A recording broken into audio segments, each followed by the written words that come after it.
I'd also heard that maybe they would show them this video, and that's not charity, that's a crime. We're here for Worldbuilders, stretch goal of $400,000. I have a quick question real quick. What is Worldbuilders? It sounds like you give money to a charity, and then that charity gives money to Pat Rothfuss, and then Pat Rothfuss drives a truckload of pigs up to a poor person's house and gives them some pigs. Have a goat.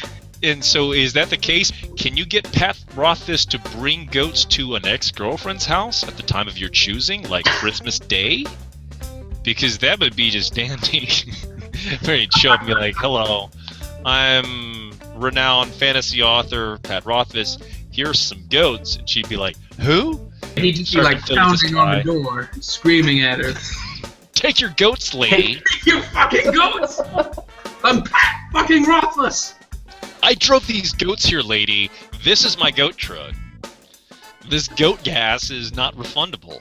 Unless for like non-profit reasons. I have this goat truck for 6 hours. And I've got a lot of places to go. It took me my sweet time to get here. You're taking these goats, Denise. You're taking it's fucking like shoving them in through the windows. Yeah. Grandma's in the corner crying. I feel like it's like sending glitter, but worse, because it's an alive creature. Yeah. It's a goat. Who doesn't want a goat? I like goats. It's I would like like a goat. They're great for yard maintenance.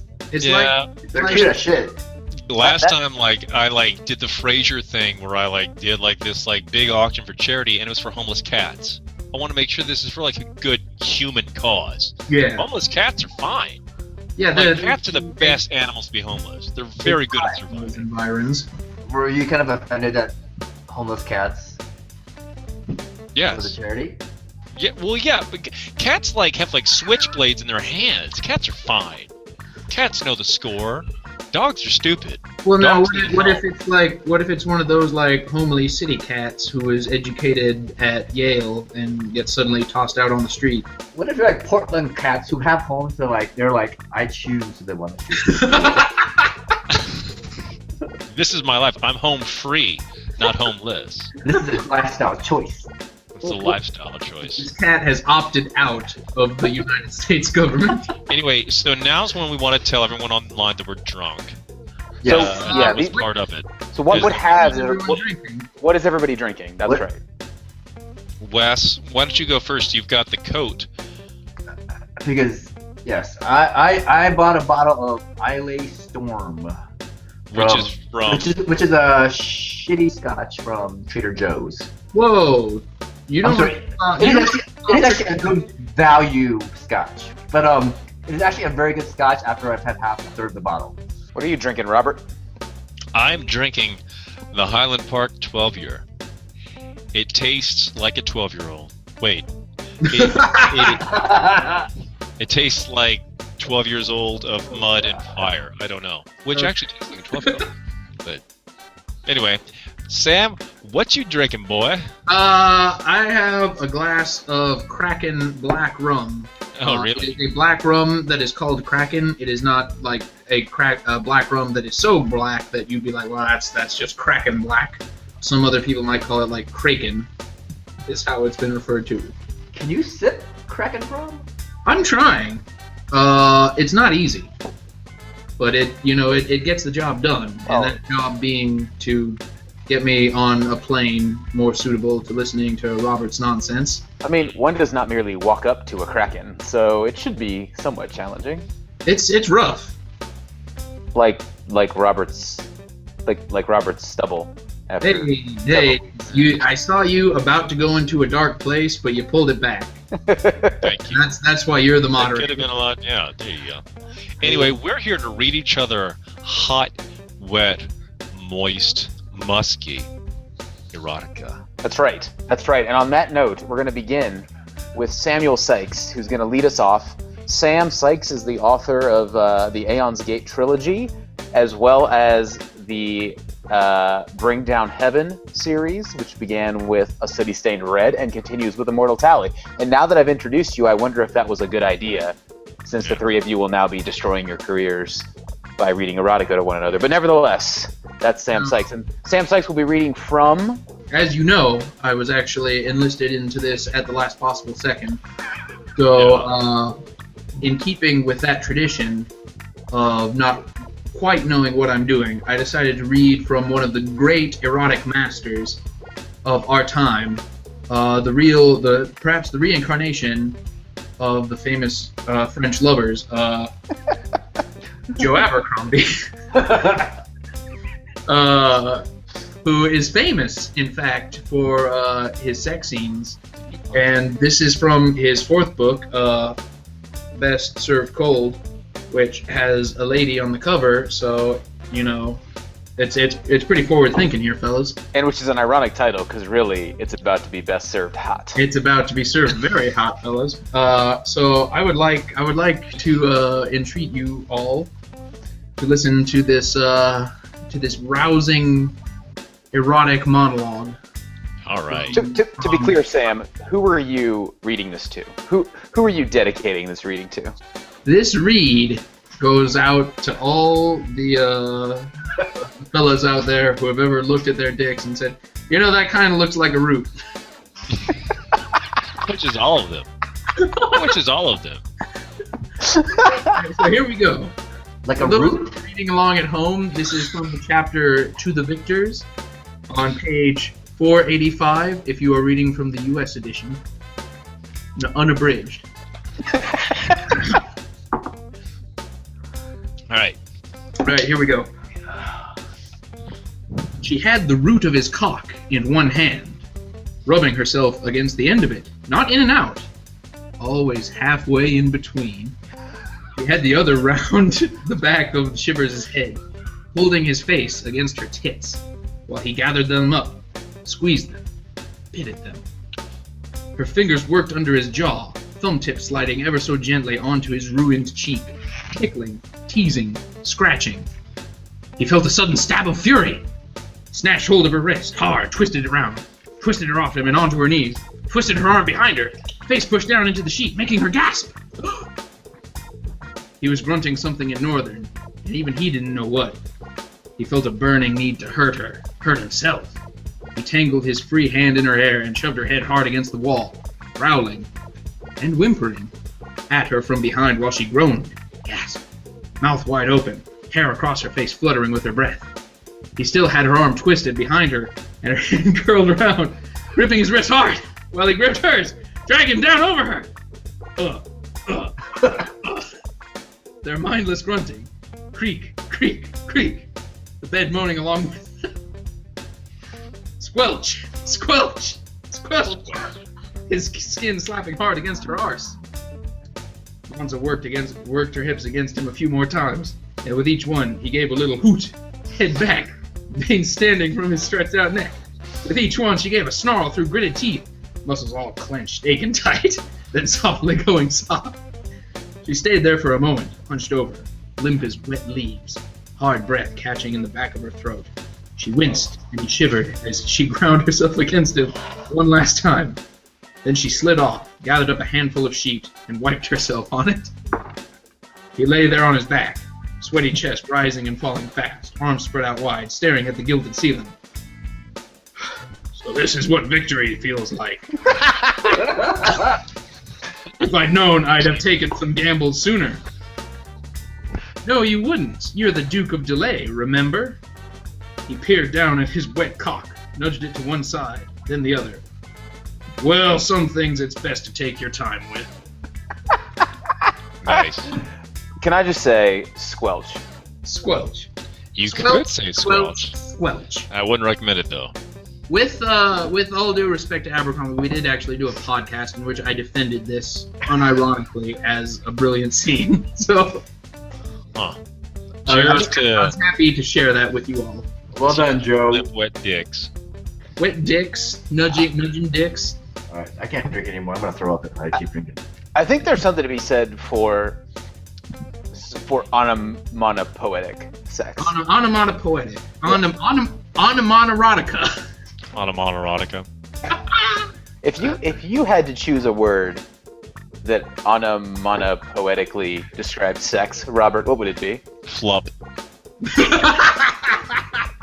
sob. What about you, Wesley? Well, I'm silent.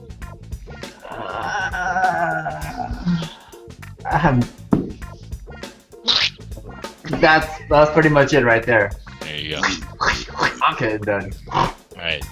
Let's hear some Viking pornography. What do you think, Wes? You ready? I am reading a piece that Robert recommended to me. So he said Google Hilda and Torgoff.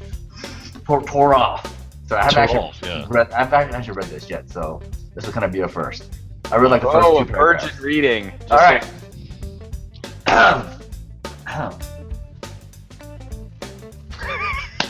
Let's do this.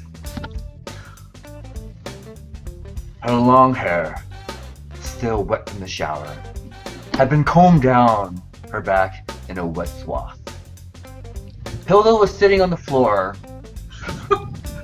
her round wet boobs still wet from the shower's water. She dried off the water with a towel, which then became wet. Hilda gasped when she saw a reflection in her mirror. Through the slightly open door, she caught a glimpse of the chiseled abs and square jaw of the mysterious stranger who shared her cabin. She stood and spun around. What? Wait. Her breasts swinging heavily with the momentum. She grabbed the door and flung it open, revealing shirtless Toroff, quivering with desire in the hallway. Toroff was ashamed at being caught, but his shame made him feel hotter. Hotter for sex. You're gonna want to speak up just a little bit. He stepped into the room, and his bulging abs accidentally smushed into Hilda's rich chest. As Hilda's buttermilk bosom smushed into red abs, Toroff almost had a dick aneurysm. Hilda, Toroff murmured thickly, his throbbing meat wand pressing against Hilda's warm thighs. There's a secret I need to not tell you. You are my forbidden desire, Robert Jackson Bennett. Hilda had been waiting to hear those words. Her heart was lifted on golden wings and soared through a radiant sun of perfect joy. She saw herself and Toroff happy together, bathed in the golden light of love. Her smooch got all warm too. Toroff, Hilda moaned, her lush teeth straining with desire. I need you. Toroff, coarse abs pulsing softly in the moonlight, did silently. Hilda looked at him expectantly. Oh, sorry, she added. Toroff, I need you. Sexually. At hearing those words, Toroff flexed his rough-hewn abs, and Hilda found herself being guided to her soft bed by the sheer force of Toroff's undulating midsection. How does that even happen? How does undulate a midsection? Anyways. Keep going. She parted her thighs in anticipation, exposing the soft pink petals of her clunge. Clunge? What? Is that a word? Toroff entered her like she was a lottery. His engorged pecker pushed inside her, and she felt fulfilled with sexual fulfillment. Hilda clutched at the bedsheets with lust and ecstasy in her hands. Her spongy love mountains hurled to and fro with each pounding. Her body was like a beautiful flower that was opening and somebody was pushing their dick inside it. Then Toroff moaned, arched his back, and suffered from Dick Parkinson's. What? Dick Parkinson's. He pumped it all in. I pumped in all of his hot, pearlescent sperm. I felt the spasm of so many orgasms. The two lay still for a moment, as the stinky scent of lovemaking billowed around the room. Hilda got out of bed, still shimmering with orgasm. She glowed with contentment, like a cat who ate the cream of the crop. She walked across the room and picked up the towel, still wet with shower water. Torov, she said softly. There's something I have to tell you. Like her bedroom is empty. Torov is gone. Escaped out of the bedroom. In the distance, Hilda heard the fading sound of galloping abs. Very good. Very Dick good. Parkinson's? Yes. Dick? I don't know. That poor Dick had an aneurysm and Parkinson's all within like a few seconds.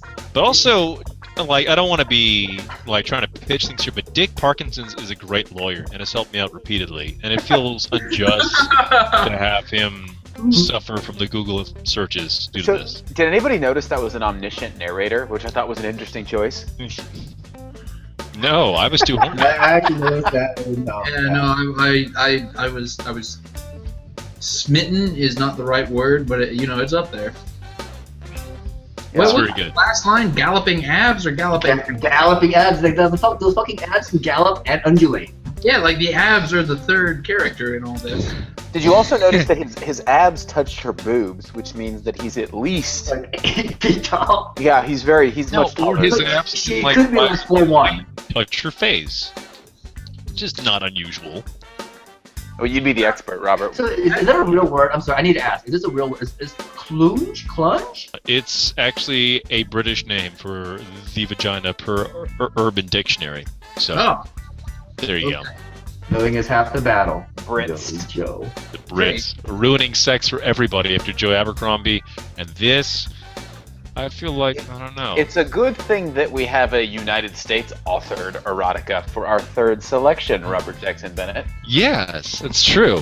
I felt a huge pressure here. The first idea that I had was I would write some pornography starring me and Wes, and that turned out to be really weird. And most of it was about us, like, laying slices of cheese upon each other's forearms, and really wasn't sexual at all.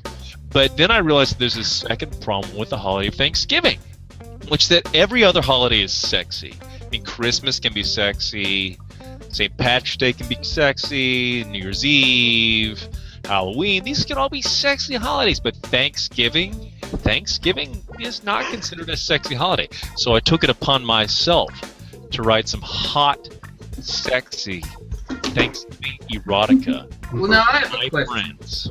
Why is Thanksgiving not the sexiest? Because it is the greasiest. Well, hold on a sec there, man. Don't steal my thunder, fucker. Okay. Because I've got a big dick full of thunder coming your way. Oh my Not the god. first time I've said this to you. So anyway, Dick full of thunder is Well, Dick Robert, Parkinson's partner. Dick Robert. Parkinson. Yeah. Robert, I would invite you to stuff all of our turkeys right now. Just wait. Okay, so like I wrote this today in the car. It's called A Protein-Rich Feast. Clark belched mightily as he sat back in his chair, his protuberant gut streaked with grease. At the other end of the table, Denise watched with hungry eyes as he tried to dislodge a wad of brown meat tissue from his molars. How her eyes could still be hungry, Clark didn't know. She'd put a lot of stuff in that mouth under this sexual Thanksgiving dinner. Through heavily lidded eyes, he wondered how much room was still in there. They were the only two left at the table. "Are you satisfied, Clark?" she asked. "I'm full," he said, slapping his stomach, which sloshed with lots of juices and butter and dead flesh, but not satisfied. "I could tell," she said. She reached forward and put two extremely sexual fingers into the bowl of mashed potatoes. Then she lifted the clod of creamy orange starch, opened her butter-gleaming lips, and her tongue, flecked with turkey meat, slivered out to lick her fingers clean. The turkey carcass splintered in Clark's meaty hands. Dark, cloudy marrow spilled out of the shattered bones. "What do you mean?" said Clark, feeling sexual as hell now. "Well, the gravy in the bowl's tilting my way," she said, almost like the table on urine is tilting up, maybe shoved up by your dick, which is filling with hot, causing causing an erection. Shit howdy, lady, said Clark. You are right on the money. I'm filled with hot juices, and I gotta get them out of me, and maybe into an ass. She stuck her other finger in the cranberries, ripped open her dress, and wrote sex meat on her cleavage. Come to me, she said. Yes, ma'am, said Clark, and he stood and ripped off his denim shirt, like allowing his big pasty gut to spill forth like water through a rent dam. He flew to her like a big fat guy running at something. She sighed as he buried his grease-covered face deep within the soft, deep sexual valleys of boob meat, of which her boobs were composed. His fat-drenched fingers explored her moist face. How thankful are you? She whispered in his bright red ear, which was hot with sex. I'm extremely thankful, he whispered back. Are you a gravy boy, Clark? Said Denise. I am, said Clark. I'm the loudest gravy boy west of the Mississippi River. Then why don't you show me, said Denise, and she plunged her hand into the cold, calcified glob of gravy in the bowl and lifted out a whole handful dotted with bacon and hard-boiled egg whites. Then she lifted the hem of her dress and slathered her crotch in the clammy white effluvium. What's an effluvium? It's sewage. Oh, is it over? No, hold on a second. Oh my god. Clark began to kneel, shifting his massive, hirsute, shining paunch out of the way, ready to do his own version of Gobble Gobble.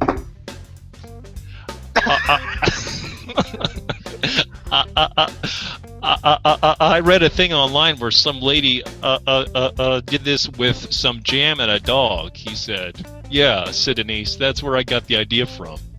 Ugh. Clark sit down her big, honkin' lady underpants. Then he shut his eyes, his nose filled with the scent of garlic meat, and leaned forward to kiss her grease-spattered femininity.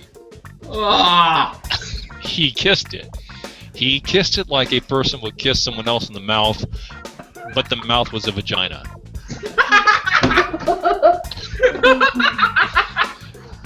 She moaned like someone was getting some oral done on them. He came back up for air. So, you know, folks bash Trump all they want, he said. But the polls show what the poll shows. She stopped and opened her eyes. What?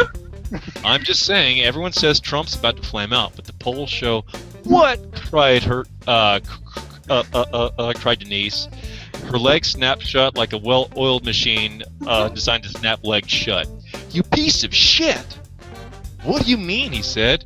She stood, furious. You know never to talk about politics at Thanksgiving dinner. And then she stood and strode away, legs streaming with meat, with cold gravy, leaving Clark to sit on the floor alone with his cooling meat. There you go. That's all I got, folks.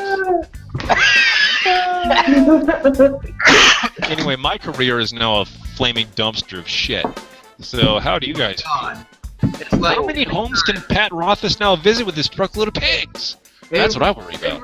Every time I heard you say something, I would look away to try to not laugh, and then I would look down at Wes's picture and see him going like... Wes was really into it. Let's just thinking very hard about like, this. Wes was like really giving that a real... I can visualize dinner. I think there's at least Wes was like five. typing up his Publisher's Weekly starred review for that. Absolutely, this should be 5% linked chance. in the fucking thing. I think Wes was still looking up Dick Parkinson's. He's really worried about it. It's a condition. You know what? This actually bothers me. Can dicks have aneurysms? I'm pretty sure this is going to get edited out by Worldbuilders. Worldbuilders As it did not should. edit it out. Thank you, Maria. The world deserves to hear the truth. The truth about dick aneurysms. I'm really kind of mad that Donald Trump killed this guy's chance at some gravy. Oh, you can put like ice cream and strawberries and like frosting on people, but then But you can't put some hot gravy. people throw the laugh. You're like, that's a fried chicken on my you know, Now, hot gravy. on my That bosom. that's like a hardcore kink, isn't it? Yeah, like I think burn. it's because you know that it was like once part of some other animal. So if you're like eating like a chicken wing out of somebody's ass How would that work? and can see the Like, bone, is the ass holding the chicken wing, or Yeah. was it just up there? Well, that's that what really- it is. That like there's a butt clenched holding the chicken wing. And you're eating it. It's just this not that okay? pleasurable because you're Like here's sushi. They have sushi on you know. yeah, that's sexy, but like It's that's it's not a mammal though. So that's where we draw the line. Is the mammal. What the fuck is wrong with you guys? Like, no, wait. like I told. Like, what are the animals that it is sexy to eat off another human being? Yeah, but you know what? A bird is not a mammal. Armadillos? I think A chicken wing is not a mammal. It's a Well, mammal. the problem with a Alright. chicken wing, the great thing about a chicken wing is it definitely invites the you want to put a bone in me. yeah. I mean- That's what I was saying. Is chicken wings? There's bones. bones to deal with It's, afterwards. Like, the bones is it like makes it not sexy. Look, this is Bones the and 21st fat. century. Okay, there's boneless chicken. like sushi, you eat it and it's gone. So what about a McRib? What about a McRib? Like a finger Eating licking a good. McRib out of somebody's crotch. I mean, it's already kind of. So I think it's time for us to. I think it's time for us to conclude this before things get out of hand. Please edit this. So Edit this out. thank you to Worldbuilders for providing Robert and Wesley and Sam a way to give back and to say thank you for all the Here's to hard you. work that they I'm do. out of liquor. But, Huzzah! hey, Plunge. So let's together say 1, 2, 3 pigs. You ready? 1, 2, 3. Pigs. oh, I said swell.